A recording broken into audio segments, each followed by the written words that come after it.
You know how it is when you're thinking about trying a new local place? You really want the inside scoop, not just some random listing online. Exactly. So today we're diving deep into Red Bull Asian Bistro. It's in Deltona, Florida. And they have got quite the mix on the menu: Japanese, Thai, and Chinese dishes. So the big question is, what are the locals really saying? You know, what's good, what maybe isn't? Right. And that's our mission here for you, the listener. We want to kind of cut through all the chatter and synthesize what people in Deltona actually think about Red Bull. We're focusing on the stuff that really matters, right? The taste, the quality of the food. Does it feel like you're getting decent value? And what's the vibe like if you actually go there to eat? Yeah, the whole experience. We're basically your shortcut to figuring it all out. Precisely. And to get that local feel, we've gone through like a lot of Yelp reviews, 244 of them. Wow, okay. That's a good chunk. Yeah. And we also checked out the restaurant's own website, to see how they present themselves. Good idea. Get both sides. Exactly. We want to give a balanced view: the food, the atmosphere, and of course, all those practical bits you need if you decide, okay, I want to try this place. All right, so let's jump right in. The food. Across all those Yelp reviews, Red Bull Asian Bistro lands at about a 3.4 star average rating. Okay, 3.4. So not stellar, but not terrible either. Right. It immediately tells you experiences are, well, varied. It's not universal praise, definitely not. But it's not all complaints either. And that kind of middle of the road rating. It often means there's some interesting details hidden in there. Nuances. Which is exactly what we're here to find. So, okay, let's start with the good stuff. What dishes are people actually raving about? Well, we saw several people mention the pad Thai was pretty good. That's a decent sign for a Thai standard. Okay, pretty good. Solid. And one reviewer specifically called out loving their combo of the spicy tuna roll, General Truth's chicken and white rice. Oh, interesting. So hitting different cuisines in one order and liking it. Yeah, exactly. It shows some potential breadth right away. What else stood out in the positive column? What's kind of cool is the detail and some praise. Yeah. It's not just food was good. Someone mentioned the scallion pancakes being extra crispy. Ooh, I like that. Texture matters. It really does. And then you have the mugu gai pan and the broccoli chicken with spicy garlic sauce being called fresh, perfectly seasoned, and amazing. Okay, amazing. That's strong praise. Very strong. It paints a picture of them really nailing certain dishes. Maybe those are the ones to look out for. Absolutely. And the praise kept coming for some items. The General Tso's dinner was called delicious. And it sounds like the crab rangoon is a pretty safe bet for people. One person said it has never disappointed me. See, that kind of consistency, that often points to a signature item they've really perfected. Makes sense. What about the Japanese side? Hibachi, sushi. Yeah, hibachi got some love too. One reviewer went big, calling it the best with pasty food. The best. Wow. I know. And another focused on the chicken hibachi, saying the chicken was well marinated, tender and juicy, and the veggies were fresh. That's a really solid endorsement for their hibachi. Nice. It feels like there's good stuff across the different styles they offer then. It seems that way. We even saw someone call the amazing red curry their favorite dish. Okay. And another was emphatic. Orange chicken is delicious. Capital letters and all. Gotta love the enthusiasm. Right. Plus, the ramen was apparently good enough that someone came back specifically just for that. That's a good sign. Repeat business for a specific dish. Definitely suggests they have a range of items that people genuinely enjoy. Oh, and a quick one on the spring rolls. Someone liked the great flavor, but warned the hot mustard was exceptionally hot. Maybe had wasabi in it. Ooh, good to know. So maybe ask for it on the side if you're sensitive. Probably wise, yeah. Approach with caution. Okay, so lots of positives mentioned, but that 3.4 star average means there have to be some less glowing reviews too. Where are things falling short for some diners? Yeah, absolutely. We have to look at the critiques. One reviewer was pretty blunt about the General Tofu, calling it flavorless and subpar for what it cost. Ouch. Flavorless and overpriced is not a good combo. No, it's not. It's both taste and value right there. And it wasn't just that one dish. Uh-oh. Someone else ordered the gluten-free vegetable fried rice and felt it was not worth the money. They called it very bland and said there were hardly any vegetables in it. Bland and skimpy on the veg. That's disappointing, especially for a staple like fried rice. Exactly. And again, it brings up concerns about both the actual quality and whether the price feels justified. You start to wonder about consistency. Yeah, consistency seems key here. Did people mention that specifically, like variability? Yes. We saw that hit or miss sentiment expressed, Yeah. suggesting maybe your experience depends on the day or the chef or just the specific dish you pick. Right. And there was also a concrete example of an error. Someone ordered a shrimp and chicken Thai dish, and apparently it arrived without the shrimp. Oh, come on. That's a pretty big miss. Yeah, things like that definitely affect how you feel about the quality control and attention to detail. For sure. Okay, so taste and quality are a bit mixed. What about the price and value overall? We touched on it with those negative reviews. Right. And just like the food quality, opinions on price and value are also split. On the plus side, some people felt the prices are great. Okay. Others said prices are reasonable for certain items, which suggests maybe some things feel like a better deal than others. Makes sense. And there was mention of 20% off coupons, making prices feel reasonable. So deals might be available, which can definitely sway the value perception. True, a good coupon can make a difference, but then you have the flip side. Exactly. If the food is seen as subpar, like that tofu reviewer mentioned, then even a technically reasonable price can feel too high.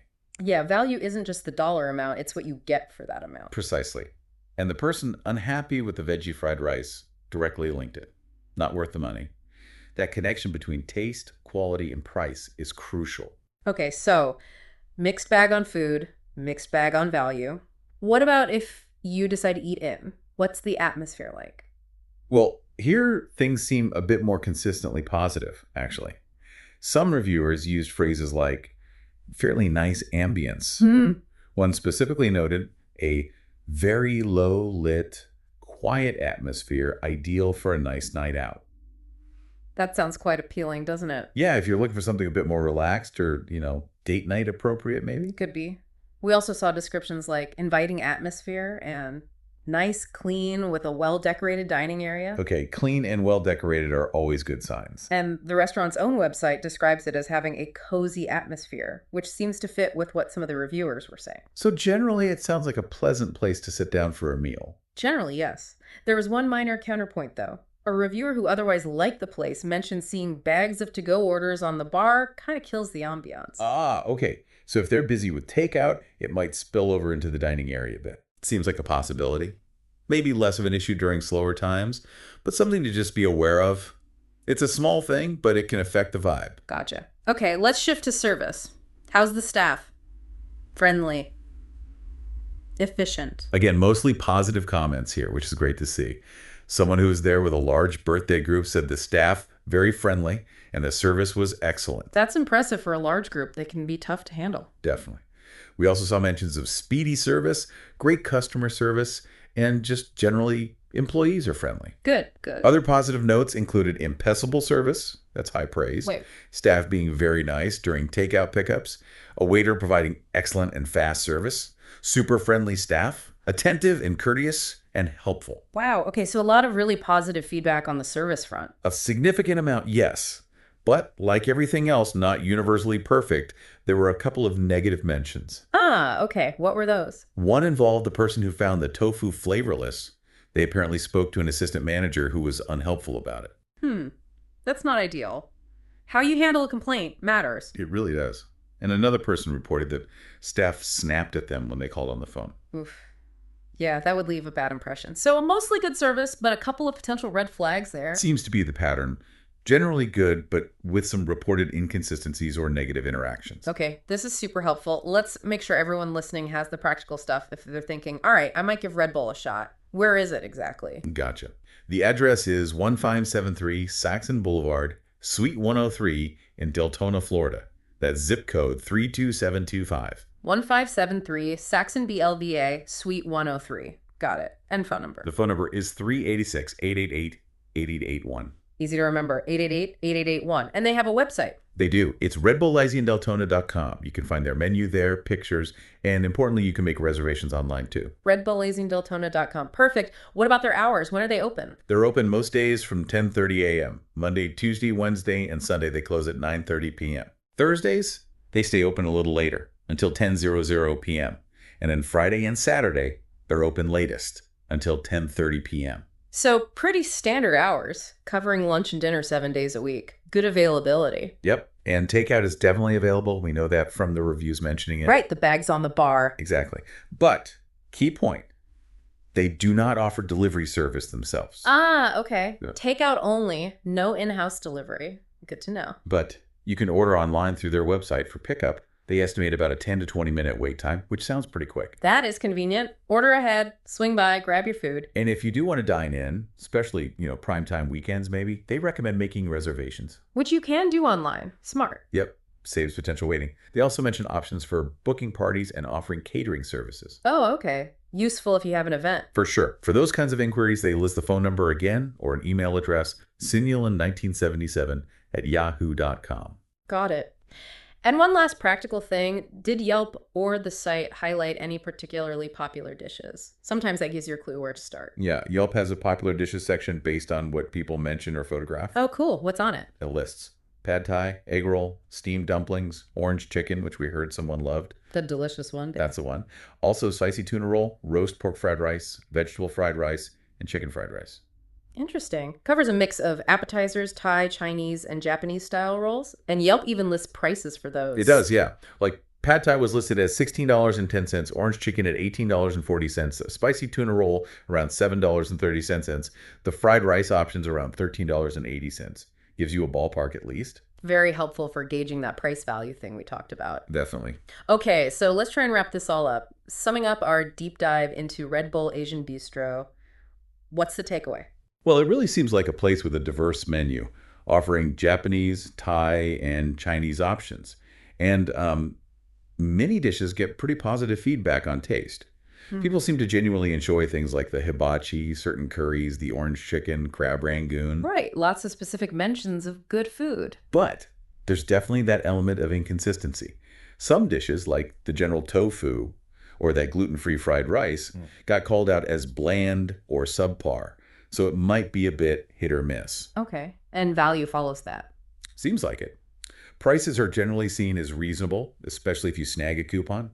But the value really depends on whether your specific dish hits the mark on quality. Makes sense. Ambiance. Generally described nicely cozy, quiet, good for dining in. Just that minor point about potential takeout clutter during busy times. And service mostly gets good marks for friendliness and efficiency, though a couple of negative interactions were reported. Exactly. It paints a picture of a place that can provide a really good experience, but maybe hasn't achieved perfect consistency across the board just yet. And we've given everyone the key info. 1473 Saxon Blvd, Suite 103 in Deltona, phone 386 888 8881, and the website redballlazyanddeltona.com for menus, online ordering for pickup, and reservations. All the tools you need right there. So here's maybe a final thought to leave folks with. Yeah. Given this range of opinions we've heard, this mix, what dishes truly shine at Red Bull? Which ones represent that sweet spot of taste, quality, and value? That's $1 million question, isn't it? It really is. And maybe how different is that dine-in experience with the nice ambiance compared to just grabbing takeout? Yeah, does the setting elevate the food, or is the food good enough on its own? It kind of makes you want to go try it yourself, doesn't it? It does. Maybe focus on some of those popular dishes we mentioned, or perhaps one of the highly praised ones like the hibachi or the red curry, and see how it stacks up for you. Form your own opinion. Couldn't agree more. The deep dive give you the context, but sometimes you just got to taste it yourself.